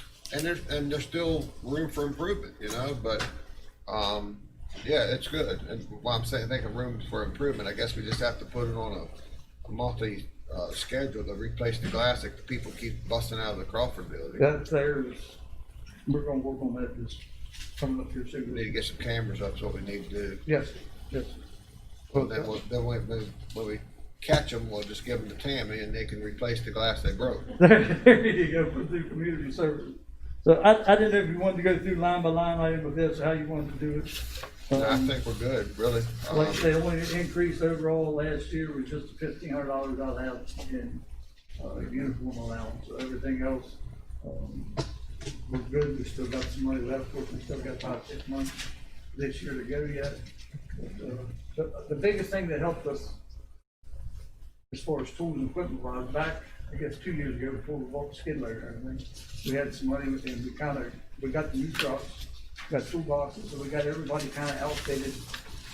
The way it should be, Right. And with the move being at 750, more important. more important, you're further away, you know, now we ain't got to, Ronnie is a prime example. He went out to Lowe's, he said, can I go get some little organizer kits? I said, well, what are you gonna put in them? He said, screws, bolts, just anything we already do, we don't need to come back to the. So you don't have to go, well, and plus so you don't have to go through a coffee can that got 200 different assortments in there. Exactly. I said, I got one problem. He said, what's that? I said, you made one for everybody. Right. You know, so we did. So just little stuff like that, Drywall screws, stuff. yeah, anything. Picture hanging equipment, you know, we got stuff like that. So, do we have everything? No, we don't. Any way you can have everything. But all in all, I think the guys have done great. You have a great staff. Well, I do. I'm very fortunate. Yeah. And I appreciate each and every one of us. And we're very fortunate to have not just the great staff as personnel, but the great skills that they have. Yes. We have the most skilled staff we've had. Yes. Yes. You know, Everybody's kind of got their own glitch now. it's worked out. It works. Worked out very well. Anybody have any questions or statements for Jack? Once again, thanks. I mean, I've seen firsthand what you do. Your staff is, you have very good staff, but that also comes from leadership. So thank you. Oh, I appreciate it. And I got to meet your son yesterday. Yes. Very nice. I guess. We had a discussion of where to put a knock box at 520. Okay. Yeah, and they do that while the Masons were there. We took care of that yesterday. Okay. We put it there at the front door. Yeah. I'm gonna formally ask you for a request that I've been trying to get done, and Mr. Gokenair knows about it as well. Ms. Sign has been asking for some electrical outlets for 8 years. I was gonna say 10. Go ahead. I would request you to please get that done for me. All right. And Eddie. just kind of all on her name. You just go to her and ask her what she's been asking for 8 years. I'm here to take care of it. Tell me what it is. Okay. She wants to realign some of her offices, desk out closer to the front windows, but she needs some support there. Okay. Well, I know she's also hit me up. She's got 6 of these big wooden desks, and she wants to like remove that whole front. And I've been kind of dragging my feet on that one. I didn't see how we could tear everything apart and put these things in. And Well, this sign might be 1.5 feet shorter than me, but I fear her. So well, I'm right there with you. Whenever I get a text once in a while that says, "May I see you?" I'll send back, "Yes, ma'am." You have to have special knee pads on when she gets through kicking you right in the oh yeah, I'd love her to death. Yeah. Thank you, Jack, for the job you do. I appreciate it. And your Well, you staff. guys allow us to do it, you know, that's a big part of it. Yeah. We got the snow removal equipment, thank you guys, let us buy different stuff, and, I think I told, I don't know if you guys know, but, remember last year, let me buy a 36-inch broom. Walk behind brooms that we never got to use. Which we purchase used. We purchased used. Of course, I told Alan there before winter came, I said, we need to go buy another piece of snow equipment. I said, well, what do you need? I said, it don't matter. He said, what do you mean? I said, we bought that broom last year, never snowed, so we're gonna buy something else, it won't snow no more. Look at the money I'm saving in time and fuel and gas. All the and overtime and everything. But anyhow, make a long story short, the broom worked really, really well on the brick in front of the judicial center and Did stuff like it? that, Good. and the painting, but that's. Even that wet snow. Yes, you had to stay on top of it, Right, right. but, yes. Have you seen the broom attachments for like, weed eaters?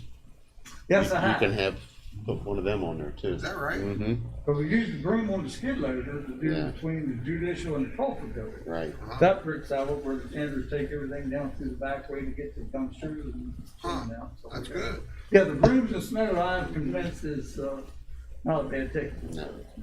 Again, thanks you guys for letting me get it. Yes, sir. One real quick thing, just so the council knows, you talked a little bit about the judicial center. Mike and his staff and the custodians and the deputy court marshals have worked hard to keep the areas properly sanitized. The courtrooms are wiped down more than they've ever been, and as a result of the cleaning chemicals and the constant rubbing, it has actually rubbed the finish off of some of that millwork that we spent a lot of money for. So Tracy and Jack have been working with Artesian, which is the company that did the original millwork.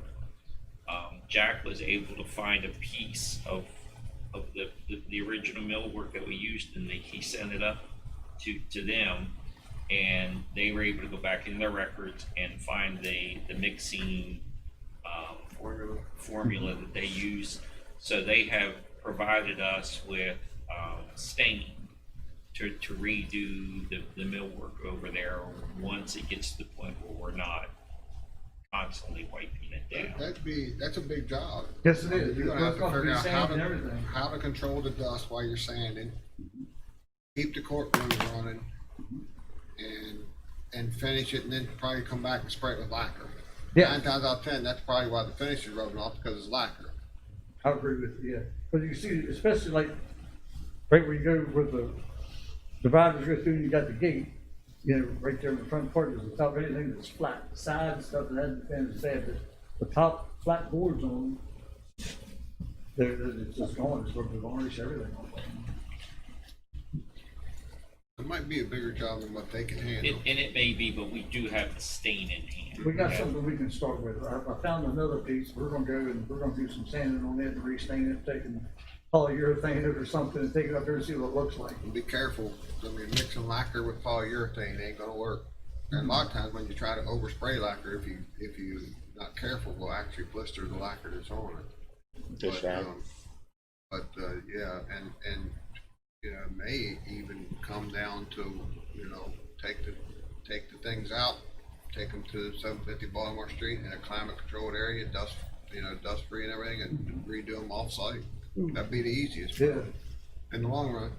Yeah, 'cause them things in town are long, well, but we've taken one apart there, and back when we had that one court case, I guess, wherever, I had all the lawyers with the churches or whatever it was.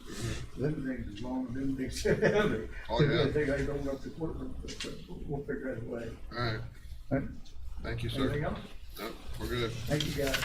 Wait, you see the pictures I bring in next week for the report? Guys did a wonderful, beautiful job, Yeah, good. and we did it all in-house. Where at? The house that we purchased on Vinegar Court down in Sportsman's Mhm. Paradise. Okay. They're finishing it up this week, or they will have it this week, early next week. It's really turned out to be a nice little house. Good. All right, next on our agenda, we have Diane Waldron, Executive Director of Meals on Wheels for her budget presentation for 2021-22. Just one matter for the council's attention, and this is due to my fat fingers, and I apologize. I seen that Look big at the change in spreadsheet that I number. put together. Yes. I gave them one extra zero for their current allocation this year, so that is on me, and I apologize. And All I'll right, well, that's not this time, Mr. Davis. rushed. Well, I was a little rushed this week. Go ahead, I'm sorry. Good morning. Good morning. Good morning. So you guys know Meals on Wheels is rocking it down there on Spring Street. This year, 2020, for those of you that don't know, we're in King's Daughters Court. Okay, and that's a lent space to us. We don't own it. They just let us have that kitchen. In many ways, 2020 was a horrible year and a fantastic year for us. And I'll explain why I say that. Back in February, Elaine was there. I went to an open house for Clorox Corporation Yes. of 2020. And at the time, I didn't realize what a great connection that would be, not knowing COVID was coming. I got to meet a gentleman by the name of James Holly. He's the product manager. Have y'all know who I'm talking about? And I went up to him with my little infomercial and said, we've got to, partner with you guys. And little did I know that come June, when we could not find Clorox wipes or sanitizers, I reached out to James and they came through for us. They brought us Clorox wipes, sanitizers, Clorox. They even they make Burt Bees. Did you know that they make Burt Bees? Products like the lotions. And they gave us enough of those to give to our recipients and all of our volunteers. Because in 2020, we couldn't have our volunteer appreciation get together. We couldn't have our golf tournament. I know you've heard this story over and over. It's been a rough year. But the good news is, long about June, when it was 90 degrees and the humidity was way up, we didn't have air conditioning. We've never had air conditioning in that kitchen.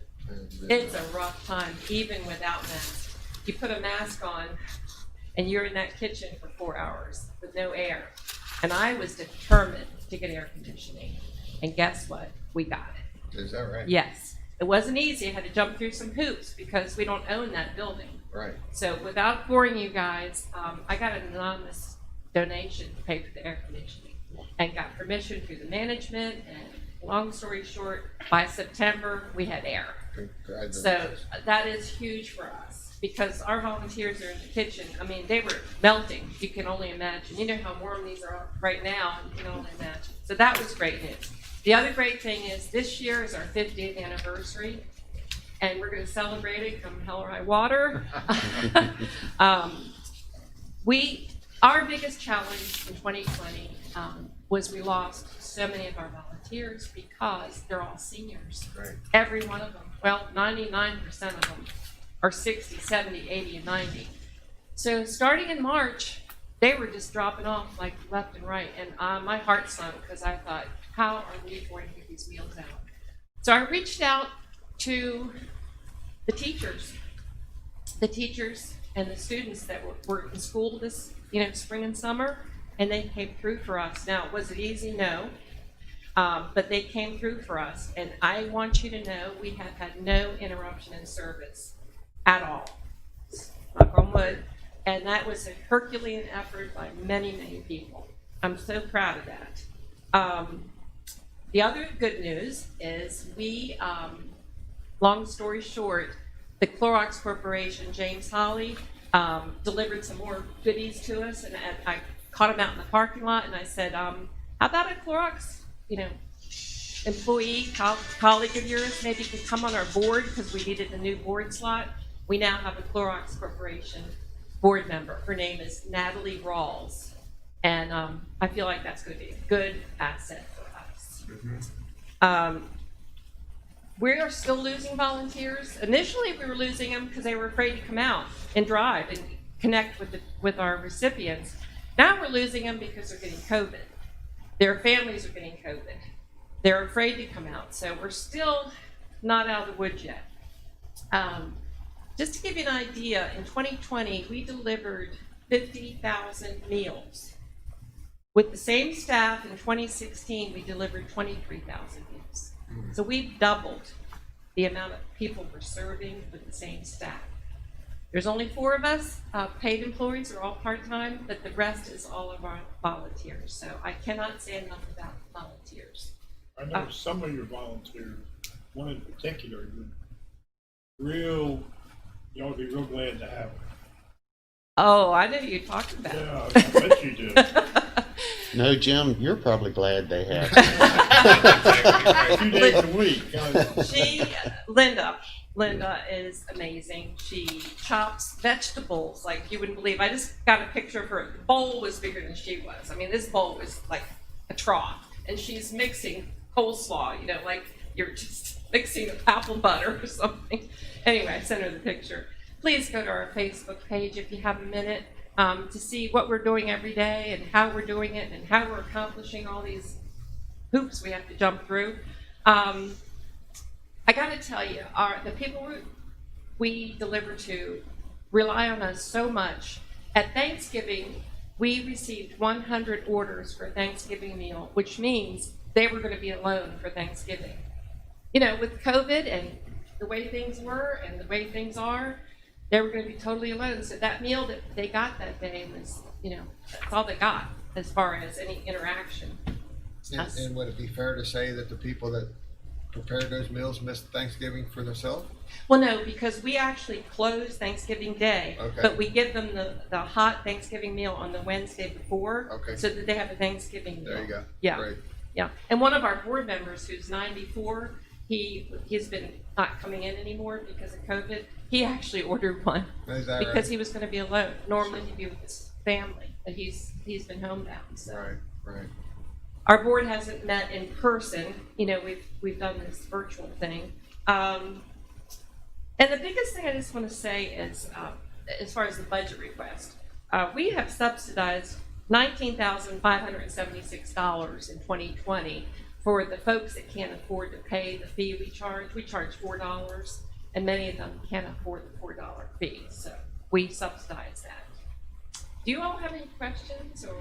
Well, most of the Meals on Wheels is pretty much given to disabled and elderly, is that correct? Yes, okay, so there's many reasons. If you're homebound, you just recovered from a hospital stay and you're weak and you just need a little help for the next 4 weeks, or if you have no transportation, or if you have no family and you can't get to the grocery store. We're getting so many calls, well, we've been getting for months, people calling and saying, I'm afraid just to get out, to go to the grocery, because, they have one lung or something, there's some health issue. And so that's why our numbers are shooting up a little bit. But the biggest thing is our county's growing, and we're also serving the folks in King's Daughters Court, the apartments. We serve them Monday through Friday, a meal. And we cover snow kits for them too. So when we had those few days off in December, everybody got, in October, they got a snow kit, which is a non-perishable bag of a meal. So they'd have a backup, because a lot of them don't have a backup. But we're doing good things, and we ask for your continued support. We've got a great community. We couldn't have made it through this year without it. Put in a lot of long hours, but it's been worth it. Yeah. Thank you for all. Thank you. Thank you very much. Yeah. Any questions? Okay. Not just I just like to once again comment, that it's always not about food with your folks. Sometimes it's your volunteers have established relationships with the folks that they're serving, and having that interaction from the outside who sometimes may not have anybody else to speak to during that week, Thank you for saying that. makes a big difference in the Yeah. life of these folks. It is, and with COVID, we've had a lot of them have been putting a cooler out because they don't want that contact anymore, or but many of them can't do that because they're not physically able. But the cooler is just not the same as meeting and talking and handing it to. But we're trying to keep it as safe as possible. But thank you for making that point.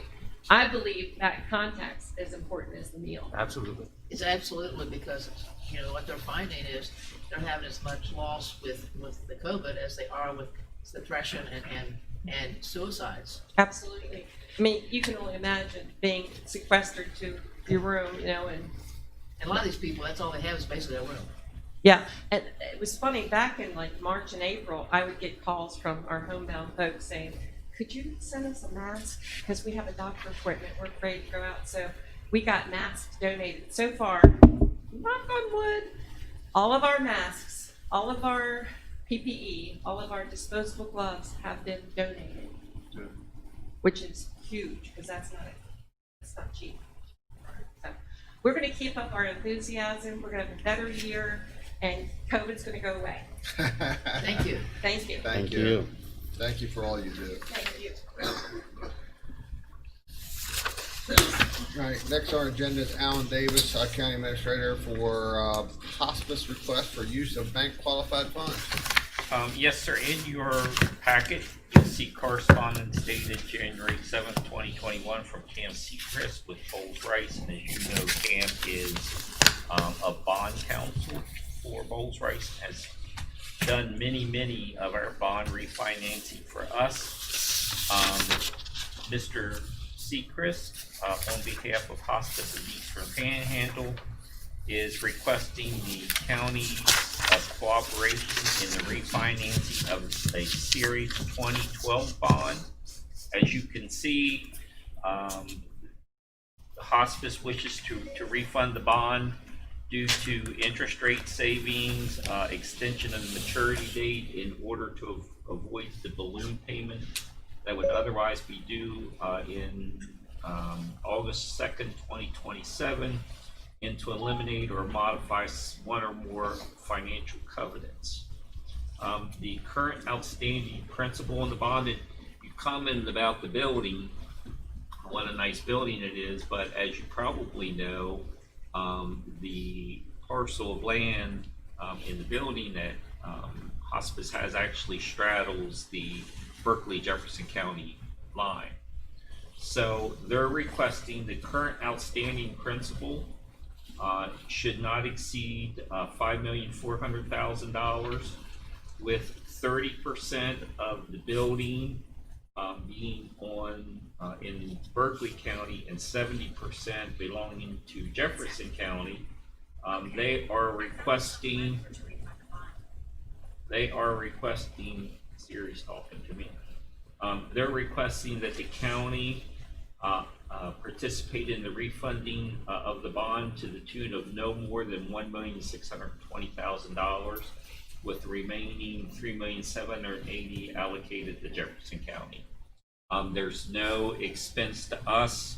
Certainly, we would have to have a public hearing. That's all handled. We've done this before with Baker Heights, the Ambulance Authority, and some other entities that have piggybacked on our bank qualified eligibility. They take care of everything. There's no expense to us. Public hearing, which takes just a few minutes, but beyond that, we have no obligation for payment of the bond. If something happens that, God forbid, hospice couldn't pay the bond payments, there's no liability. There would be no liability to Jefferson or Berkeley County. Do you know if Jefferson is going ahead with their portion? I do not know that. Is our portion dependent on Jefferson County? I don't know that either. All right, so need a motion to approve hospice to use up to $1,620,000 of our $10 million bank qualified for the calendar year of 2021. I'll make a motion to accept, the possibility for hospice to use $1,620,000 of our bonding capacity in 2021. Motion's been made. Second. Second, any discussion? The only discussion I have is, do we have any commitment that we need that's gonna include that amount for next year? I don't anticipate that we will. I think we have things on the horizon that could use some of the 10 million. Okay. That wouldn't require all of it, or one project could require at least that and more to straddle 2 years, but yeah, I think we'd be all right. with that. Okay, I just wanna make sure. All right. All in favor, say aye. Aye. Anyone opposed? The motion carries. A new noise ordinance waiver for Clorox, Mr. Davis. Yes, sir. I'm in pretty regular contact with Ken McNeely, who is the senior project manager for Clorox. I think many of you have met Mr. McNeely. He's not situated here, but he oversees. In fact, he was in town this week. He's overseeing the development of the Berkeley County Clorox site. Ken notified me that they have begun 24-hour-a-day operations, which will conclude in late February 2021, or they anticipate will conclude in late February 2021. Includes some rock crushing and excavation in field placement with excavators and trucks. They did, as far as the rock crushing goes, they did locate the machinery as far away from any residential areas as possible.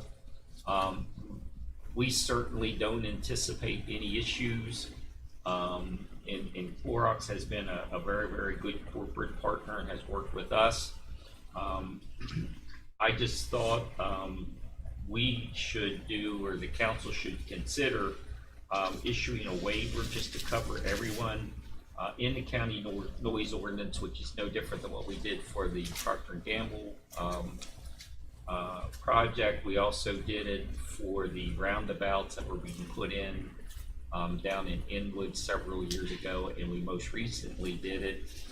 We issued a noise waiver for the Department of Highways for the work that they're going to be doing down on Rockcliffe Drive there by Kings. I think they're putting in a roundabout there. So requesting that the council consider granting a county noise ordinance waiver to Clorox Company to remain in effect through March 31st, 2021, which should be more than enough time. Have they started? Yes. Oh, yeah, big time. Yeah, they're well into it. Do you think the March 31st will be long enough? Yes, ma'am. They anticipate being done by the end of February. Okay, I just wanna make sure we. So I actually gave them an additional 30 days because we don't know what will happen with weather. Okay. Mr. President, I move to grant Clorox the noise ordinance waiver till March 31st. Second. Motion's been made and second. Any discussion on the motion? If not, all in favor, say aye. Aye. Anyone opposed? The motion carries. And give Council President Copenhagen the authority to sign the letter to Clorox. So moved. Okay, thank you. All right. 2021 IRS mileage rate. Yes, sir. We've received notification from the Internal Revenue Service that the 2020 mileage rate reimbursement of 57.5 cents per mile has been decreased to 56 cents per mile effective January 1st, 2021. Therefore, it's my recommendation that, as we've done in the past, that we follow the mileage rate reimbursement rate as established by the IRS. It's not used very much by our I was employees. going to ask how many people use it. Not very, very often. In fact, I think in this week's purchase order, there was a mileage reimbursement request from Mr. Castleman, who's John's runner, and I think for the month or for a 2-month period, it's like $10. It's not very much. It's not used very often. I entertain a motion for the mileage rate. So moved. Motion Motion been made. Do we have a second? Any discussion? If not, all in favor say aye. Aye. Anyone opposed? The motion carries. This is an annual thing. It is. I bring it into you first or second week in January every year, as soon as we get notification from the IRS. All right, let's go ahead and, make a motion, to go into, executive session for personnel and real estate matters. And then after we go into executive session, if anybody has to go to the bathroom, they can go there and do that. All right, Do you wanna do, things from the public now or later? yeah, I need items from the public. So, Steve, take care of that. need a motion. So moved. Have a Second. second. All in favor? Aye. We're in executive. I'm gonna run to the restroom.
out of the executive session. We're back in session. Is there any action being taken?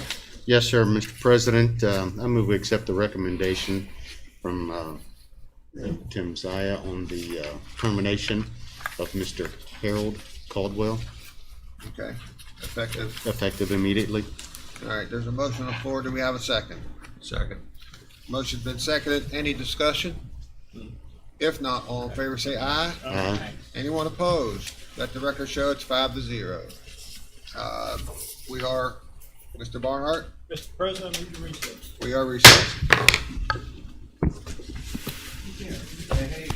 Where's that?